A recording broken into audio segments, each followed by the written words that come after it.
Day 14. I hoped that I'd never have to type these words, but it moved. Drake and I woke up this morning and checked out our window like we've been doing the past few days. When I asked him if it was still there, he was silent. I called his name, but he refused to answer. I took it upon myself to investigate and walked over to the window. I can still picture it just as vividly as I did this morning. It hadn't moved a tremendous amount, but it was almost halfway down the mountain now. I let out a deep breath, my body beginning to shake. I asked Drake how long it would take for the shape to get us, but he shook his head. It could take weeks to get here, or it could take days or hours. Like my grandfather said, it aches differently for everyone.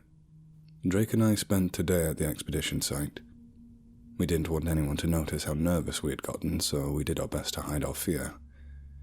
It must have worked, considering that no one gave us any questioning glares. While everyone hovered around the screen for the ROV, the two of us sat at our table and whispered to each other. Drake feared that when we returned to the base, the figure would have moved even closer. I did my best to keep my calm, thinking that one of us needed to keep a level head. I told him not to try and worry about it too much. Neither of us wanted to work ourselves into a panic. When we returned to the base, it hadn't moved all day.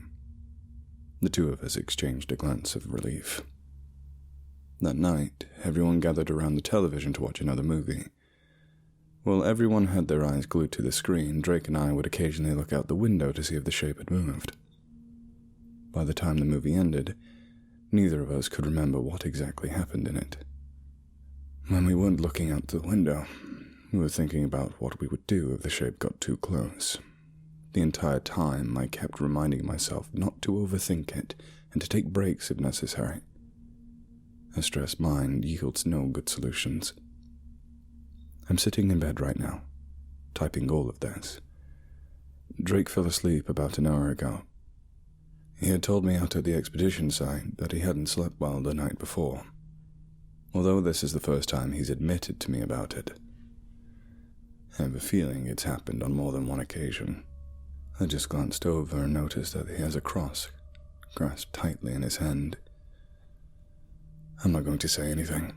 I've never been one to judge anyone based on religion, politics, or anything of that sort. Although I've never been religious, a voice in the back of my head is telling me that the occasional prayer wouldn't do me any harm right now. Day 16. Something happened just now.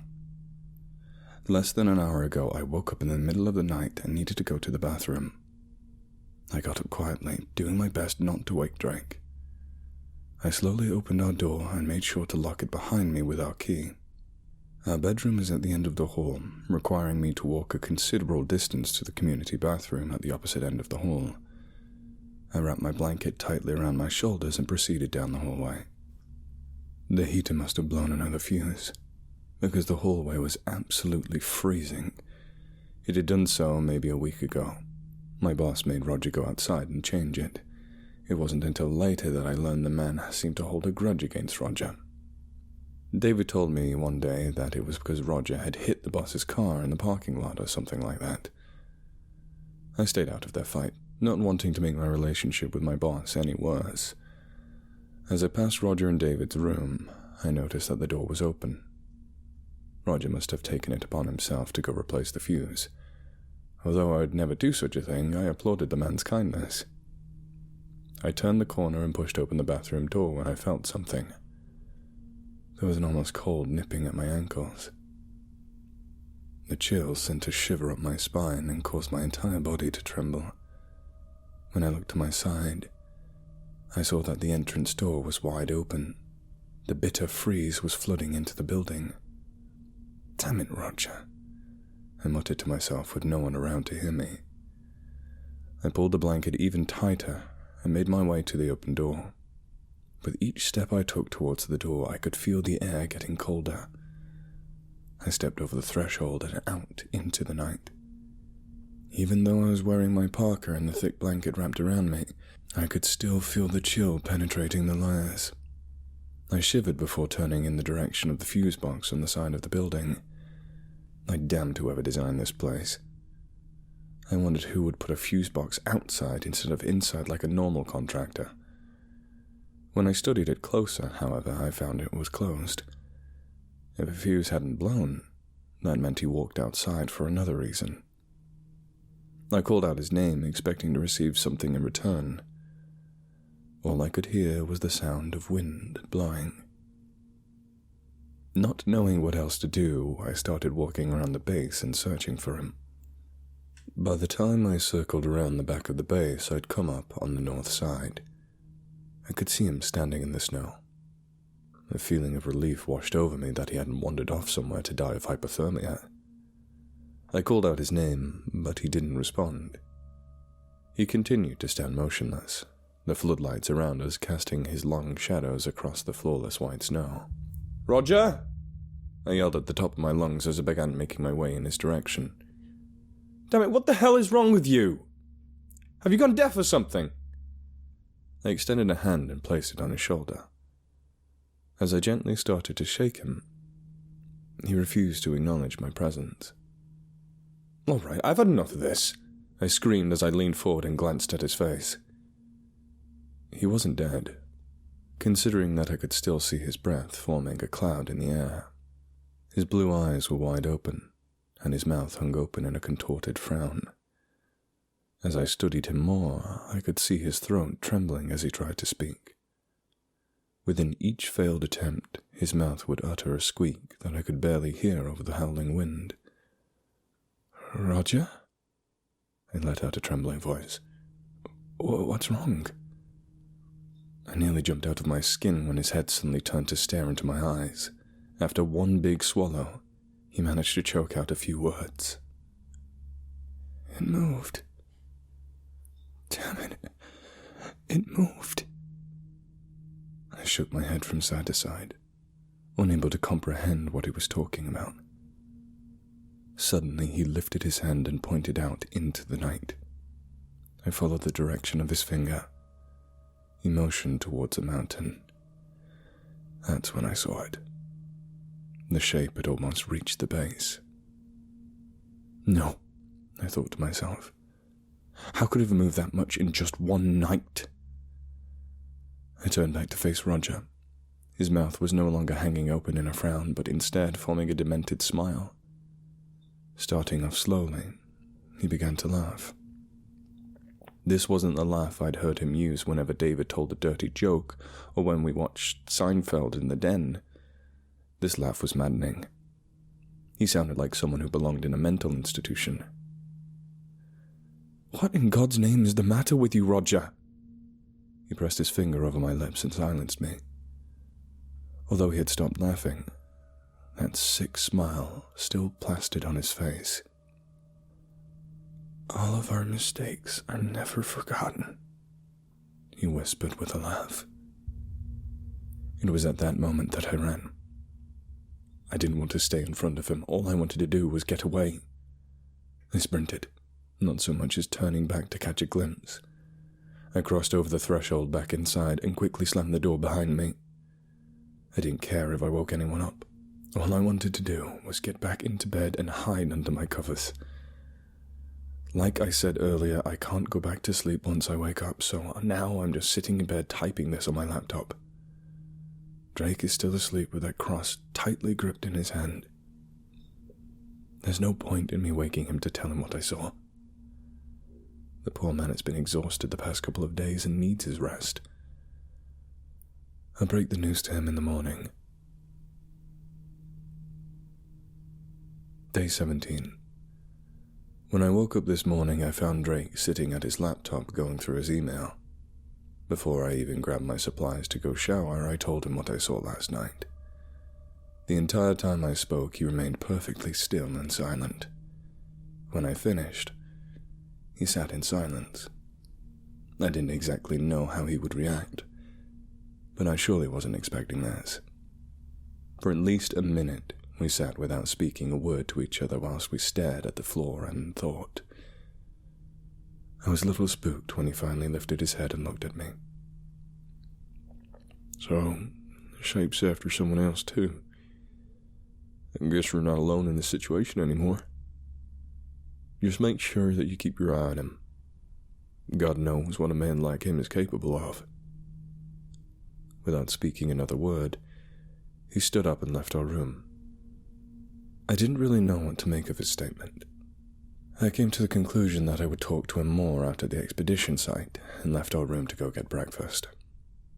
When I walked into the den, I was greeted with the sight of Roger and David sitting at the table eating breakfast and inserting data into their laptops.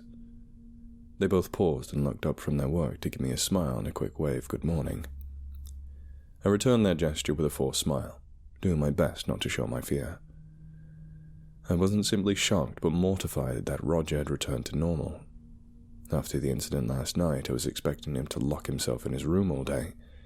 Yet, here he was. He was fully functioning and treating this morning as if nothing had happened a few hours prior. I was tempted to pull him aside and have a talk, but decided against it. I would have to talk to him when he was alone and no one else was around to have any suspicion. I ate my breakfast with the two of them, making light conversation between bites of cereal. By the time I finished and rinsed out my bowl in the sink, David had gone back to their room to grab some supplies. I tried to take advantage of the situation to talk to Roger. Just as I pulled back my chair to have a seat, I heard the boss call that it was time for the expedition team to depart. I swore at him under my breath and went back to my room to retrieve my backpack. Drake and I spent the day at our table in the mobile building at the expedition site. He had to go fix an occasional software problem, and I had to repair a pneumatic line on the ROV. The rest of the time that we weren't occupied with work, we discussed how to confront Roger about the previous night. Although we both started with ideas of building up to a confrontation with him, we decided against it. When we considered what we were dealing with, we decided it was best to flat out ask him about it.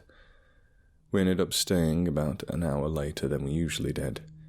The team working the controls had been delayed and wanted to finish up a day's assignment work now instead of making it up by leaving earlier tomorrow morning.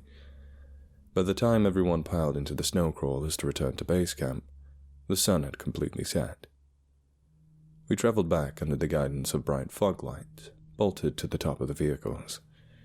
Even with the massive amount of light they gave off, we still found it difficult to see through the heavy snowfall. When we finally returned to base camp, Drake and I leapt out of the vehicle and immediately rushed inside.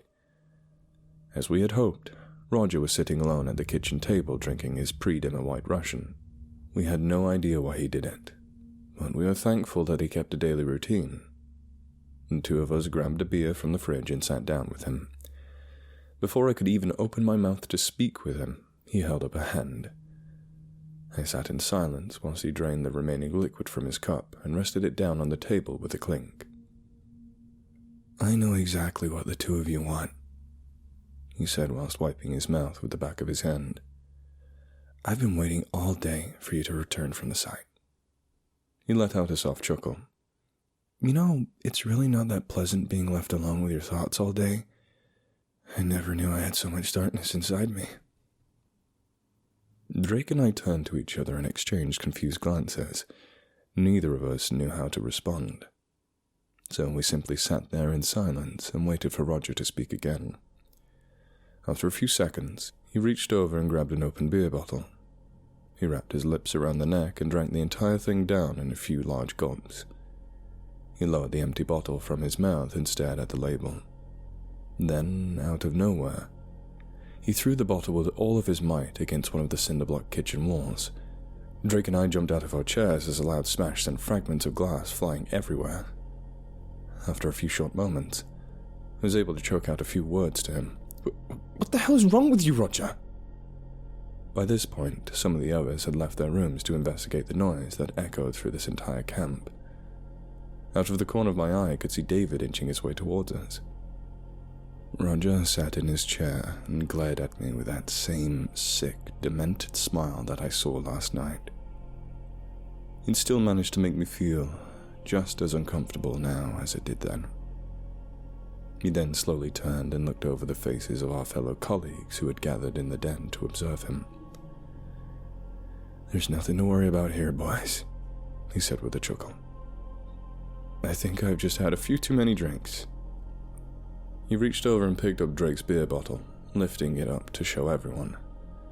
Everyone must have believed him, because they all walked away. Even though David left, I could see a hint of fear in his eyes as he walked away.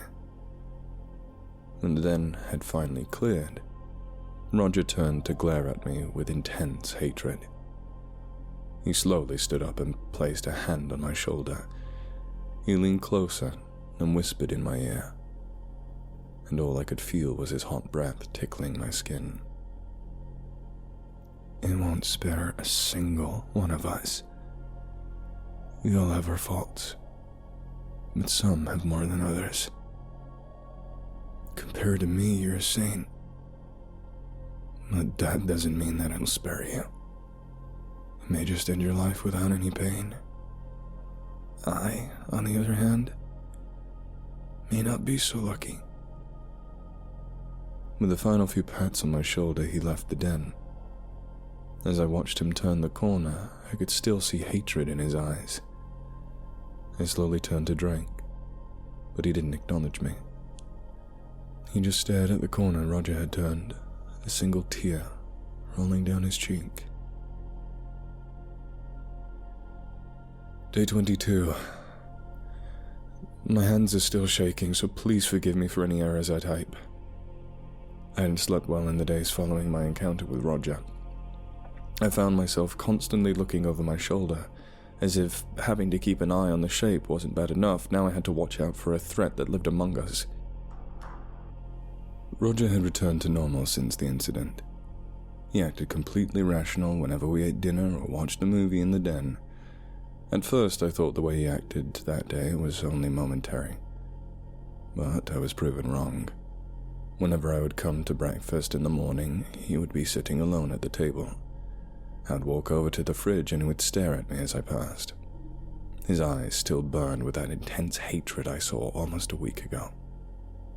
Out of fear, I kept my mouth shut and didn't say anything to him. I'd hoped that simply ignoring him would solve the issue, but I had no idea how wrong I was. Everyone in the base camp gathered at the den to celebrate only a week left out here. We all gathered snacks and the last few cases of beer that remained in the fridge. That only left us with the hard stuff. Although I wouldn't turn down anything with vodka or whiskey, it still wouldn't be as enjoyable as beer. For the first time in a couple of days, I allowed myself to relax. With everyone in the base gathered together, I wouldn't have to worry about Roger springing an attack on me. I took off my shoes and placed my feet on the coffee table. For the first time in days, I was able to let my guard down. That's when it hit me. Roger wasn't with us. At first, I thought I had overlooked him. I glanced at everyone in the room once more. My worst fears were confirmed. Roger was nowhere in sight. I started to panic. He was sitting in a chair to my right whenever the movie had started, but he had now vanished. Without drawing too much attention to myself, I darted my eyes around the room and started looking for any sign of him. Out of the corner of my eye, I saw movement. I turned my head towards the window to see someone's shadow being cast upon the snow by the floodlights. It slowly moved across my field of vision before it vanished out of sight. "There's someone outside," I whispered with my eyes still staring out the window. David and Drake, who were both sitting on the couch next to me, turned their attention towards me. "Sorry, I didn't catch that. What did you say?" "I said there's someone out there." I spoke louder this time and managed to grab the attention of everyone in the room. My boss paused the movie and I could tell he was irritated at my disruption.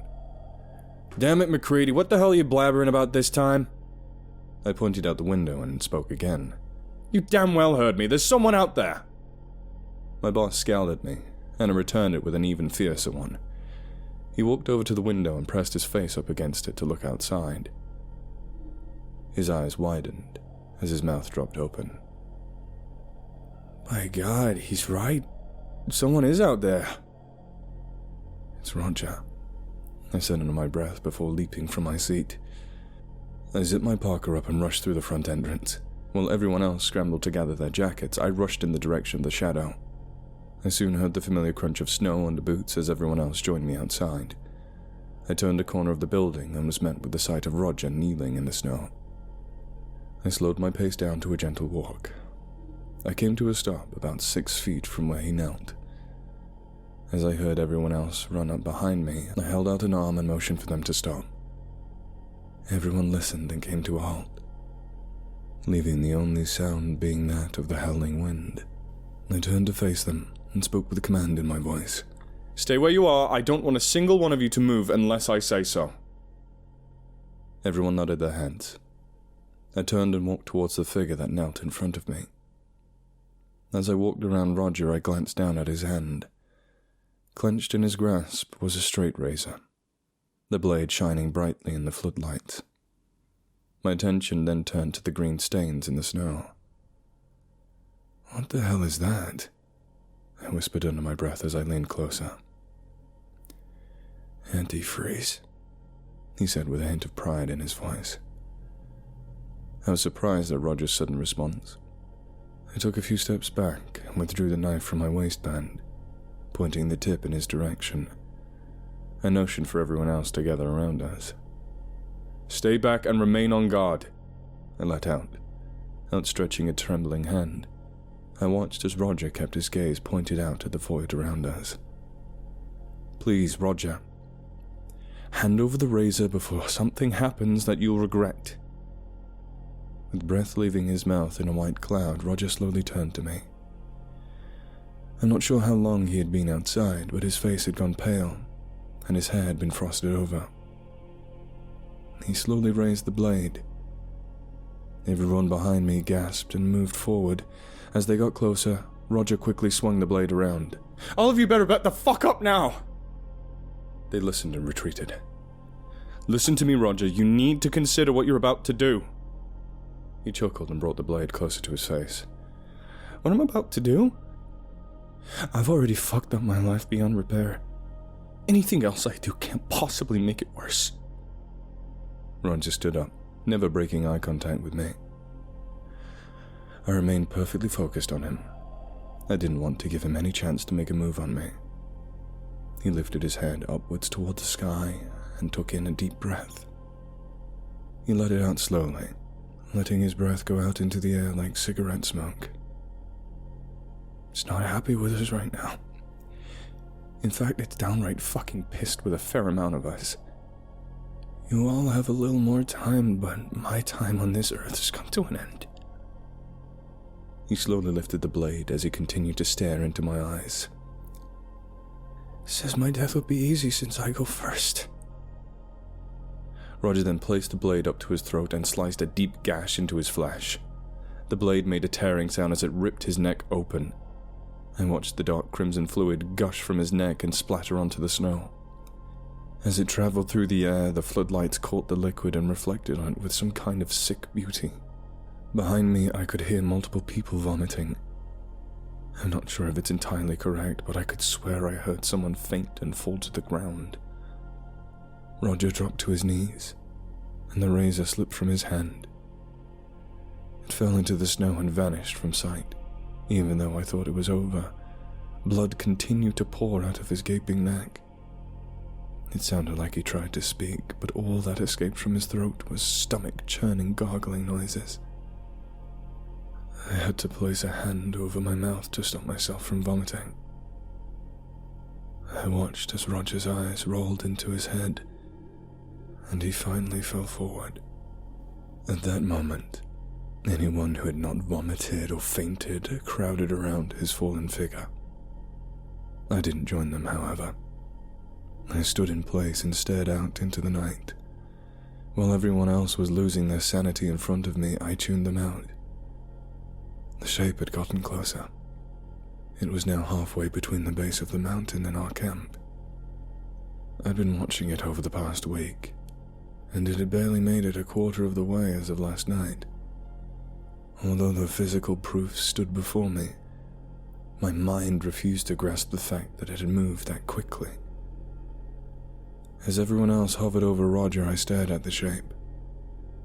Even though all I could see was a solid black mass, I still had this uneasy feeling that it was staring right into my soul. Day 23. We've come to learn that Roger had cut the radiator tubes of the snow crawlers. There's antifreeze all over the snow. It didn't take long for the engines to freeze over and become completely useless. We can easily patch the tubing, but there's no point. Any extra antifreeze that we stored, Roger had cut the containers wide open.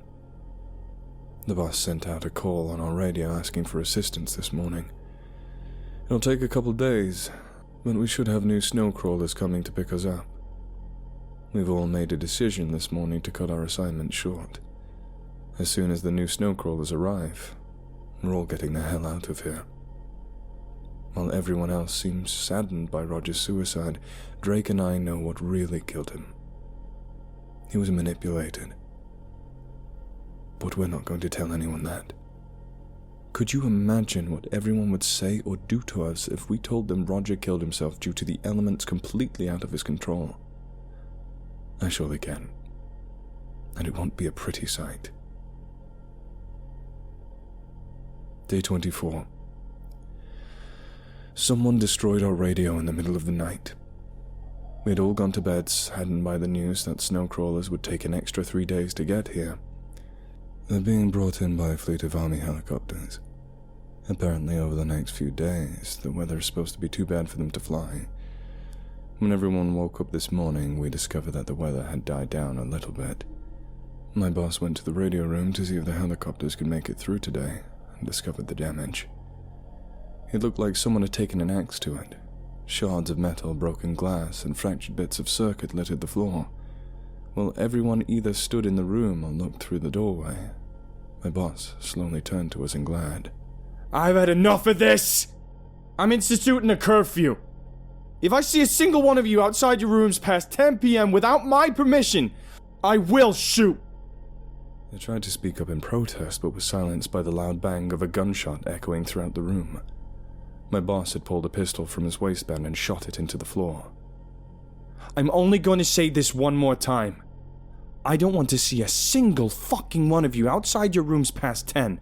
Do I make myself clear? No one spoke a word, including myself. We all nodded our heads and shrank back in fear. I said, do I make myself clear? This time, everyone responded with a unison, yes, sir. Good. Now get the hell out of here. I don't care what you do as long as you stay inside. I'll be patrolling around here. I don't want to catch anyone somewhere where you're not supposed to be.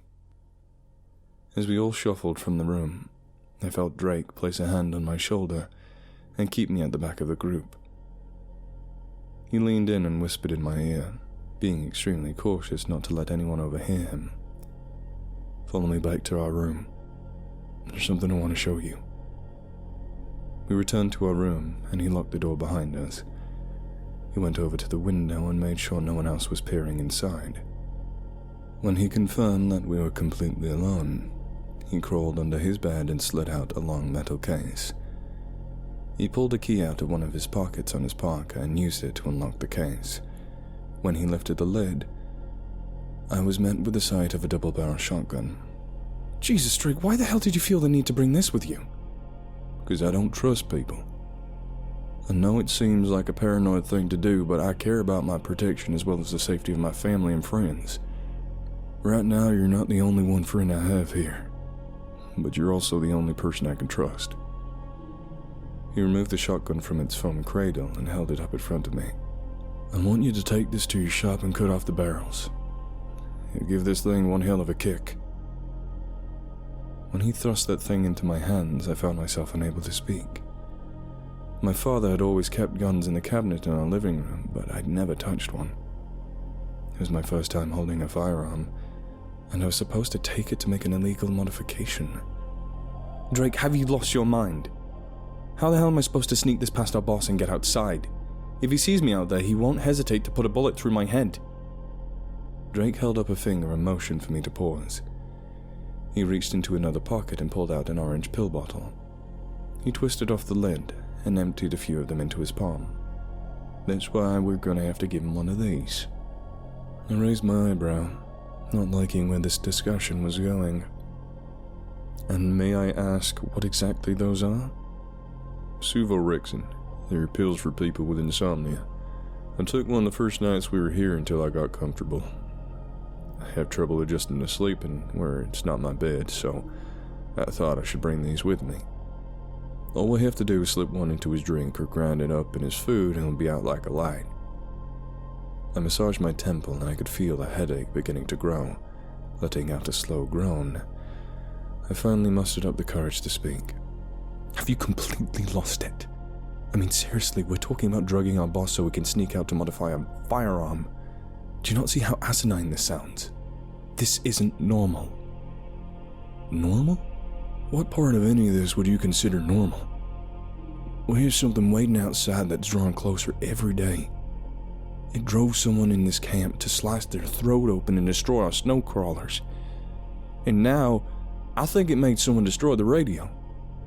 When you consider what's happening around us, I'd consider this plan to be quite normal. At first, I didn't exactly know what to say. I'd never seen this side of Drake before. I was unsure whether to be proud of him for standing up, or be afraid of how commanding he could be. I went with my first option and reached out and grabbed the pill bottle from his hand. We waited until dinner was cooked, as food was set out onto the table. Drake and I went into the kitchen and made ourselves a drink. When I asked if anyone wanted me to make one for them, my boss and a couple of other people said yes. I was thankful that I would be able to drop it into his drink and not have to put it in his food. With all the drinks made, I took out the plastic bottle from my coat pocket. I had ground up the pill to a fine powder earlier that day. I emptied the little bag's contents into one of the drinks and made sure to mix it well. I made a mental note of which drink to bring to my boss and set it down in front of him. He took a sip and stared at the glass with a raised eyebrow. I felt my stomach turn at the thoughts of being caught. My God, this whiskey is terrible. A wave of relief washed over me.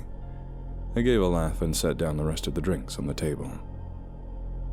I really don't know what you expected, I said with a laugh. Don't expect good quality when the federal government is paying for all our supplies. He shrugged his shoulders and finished off the drink. I looked over to my side and saw Drake wink at me. Now all we would have to do is wait. It was around 11 p.m. when our boss finally crashed on a couch in the den. We left our room with the shotgun concealed underneath my parka. Drake had put a pistol in his waistband in case we got into an altercation and needed additional protection. He had managed to grab it out of the supply room before our boss locked the door. We opened the front door and ran outside. Drake made sure to shut the door quickly, but not slam it to make a sound. As we made our way around the side of the building, we crouched under any windows to avoid detection. By the time we reached my shop, I could feel the cold penetrating my clothing. I opened the door and fled inside. The two of us basked in the warmth that filled the small building. I pulled the shotgun from my jacket and placed the barrel in a vise. I was able to use a power saw to cut. No one would be able to hear it over the howling wind outside. The saw made easy work of the barrel, and I was able to cut it off in under 30 seconds. I filed off any burrs that remained from the cut and released it from the vise. We both exchanged satisfied glances and left the shop. As we entered back into the camp, we made sure to shut the door quietly again. Well, well, well. Drake and I both turned to face down the hallway. Our boss stood at the entrance to the den, an axe gripped tightly in his hands. My throat tightened, and I struggled to breathe as terror filled my body. It's not happy that you disobeyed its commands. You will have to be punished. I reached into my pocket and wrapped my finger around the trigger of the shotgun. By the time I removed it from underneath my clothing, he had already sprinted towards us and swung the axe. Drake and I dropped to the floor as the metal blade pierced through the door behind us. While he struggled to dislodge it, the two of us scrambled away with our backs still on the floor. With one final grunt, he pulled the axe from the metal door and turned back towards us. All you boys had to do was listen to me. Was it really that fucking difficult? He swung the axe again. Drake and I both rolled over to the side as the blade made contact with the door. The concrete chipped under the immense force of his swing. sending small fragments flying. By this time, others had poked their heads out of their rooms. I could see the desire to help in their eyes, but they were too fearful of their own safety. My boss lifted the axe over his head and prepared to swing down on me. I pointed the shotgun to his chest and took a shot. The loud bang echoed through the entire base and left my ears ringing. The impact of the close-range shot sent him stumbling back into the wall. I watched as his arm slowly lowered, and the axe slipped from his hands. It hit the floor with a loud clang. I saw the white shirt underneath his unzipped jacket begin to grow a red spot. He slid down the wall and ended up on the floor. He took one last breath and then toppled to one side. You killed him. I turned to find Drake still sitting on the floor and shaking with fear. It was at that moment I realized what I had just done. I had taken the life of another human being. The fact that I was justified in doing so still didn't settle right with me. I continued to sit on the floor and gather my thoughts as everyone left their rooms to come investigate. I tuned out their voices as I stood up and walked towards the nearest window. Oh God, I let out under my breath. The shape had moved even closer. It now stood within a reach of our floodlights. They could barely reach it, but I could still see it. I didn't hear the shotgun hit the floor as I dropped it. All I could hear was the ringing in my ears. My vision began to blur around the edges and soon faded to black. The last thing I remember was falling to the floor and my head making contact with the concrete.